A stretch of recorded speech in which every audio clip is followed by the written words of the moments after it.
नमस्कार, राधे राधे। जैसा कि लघु कथाओं में मैंने आपको समर्पण की कई कथाएं सुनाई और अहंकार का भी एक दो किस्सा सुनाया आपको। आज अहंकार के ही पर्याय से एक कथा कहने जा रहा हूँ। बोलो राधे राधे।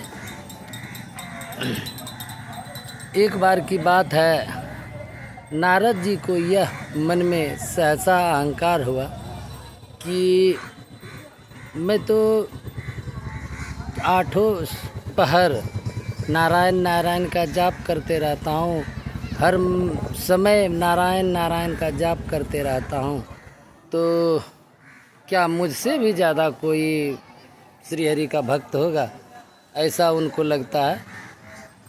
तो इस पर नारद जी कहते हैं क्यों ना भगवान से ही पूछ लिया जाए।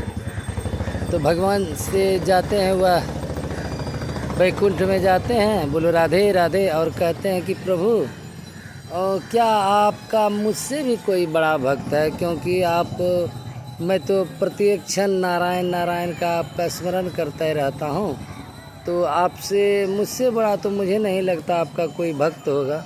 बोलिए राधे राधे।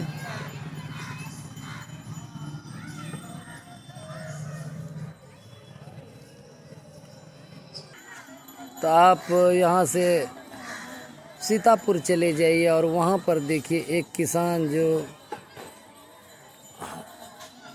नाथुन सीताराम नाम का किसान है, वह मेरा सबसे बड़ा भक्त है। कहते हैं ठीक है, अब तो उनको देखना ही पड़ेगा, मुझे तो लगता था कि मैं ही सबसे बड़ा भक्त हूँ आपका। बोलो राधे राधे। तो इस पर श्री हरि से विदा लेकर वह सीतापुर चले जाते हैं और वहाँ सीताराम किसान के बारे में पता करते हैं और देखते हैं कि प्रातःकाल जब वह उठते हैं, अपने बिछावन बिस्तर से उठते हैं और उठने के साथ 2 बार नारायण नारायण का जाप करते हैं। उसके बाद नित्य क्रिया करने के बाद भोजन नाश्ता करके उसके बाद अपने बैलों को लेकर खेत पर चले जाते हैं, बैल को खिला पिला कर खेत पे चले जाते हैं। बोलो राधे राधे। उसके उपरांत वहाँ से जब वह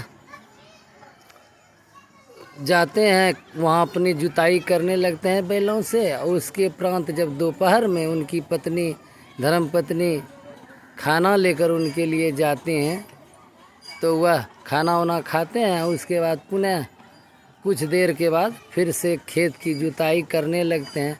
उसके उपरांत वह संध्या होने पर घर आते हैं और घर आने के बाद बैलों को खाना देने के बाद नित्य अपना पैर हाथ धोते हैं और उसके बाद पत्नी के से जब उन्हें भोजन देती है तो वह भोजन कर लेते हैं। उसके बाद जब रात्रि में वह अपने बिस्तर पर दोबारा जाते हैं सोने के लिए, तो सोने से पहले 2 बार नारायण नारायण का स्मरण करते हैं और सो जाते हैं।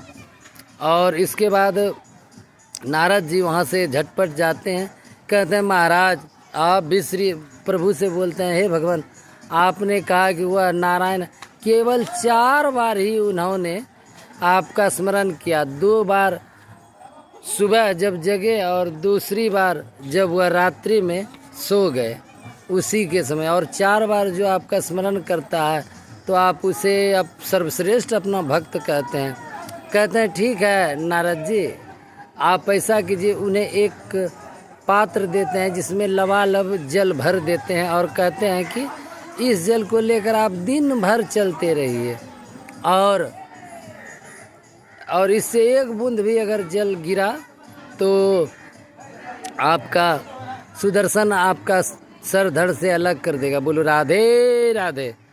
तो इस पर वहाँ से वह जल का कटोरा बड़ी ही सावधानी से लेकर दिन भर चलते रहते हैं, विचरण करते रहते हैं। सुदर्शन भी उनके पीछे पीछे रहता है, और जब संध्या होता है तो वह फिर भगवान के पास आते हैं और कहते हैं प्रभु मैं आ गया। तो कहते हैं कि ये बताइए नारद जी, आपने कितनी बार मेरा स्मरण किया। कहते हैं प्रभु आप भी ना, एक तो मेरे हाथ में जल का कटोरा थमा दिए, उसमें भी जल लबालब भर दिए। बोलो राधे राधे। और उसके बाद कहते हैं कि तुमने मेरा कितनी बार स्मरण किया? मैं तो जल के डर से जी एक बार भी आपका स्मरण नहीं किया।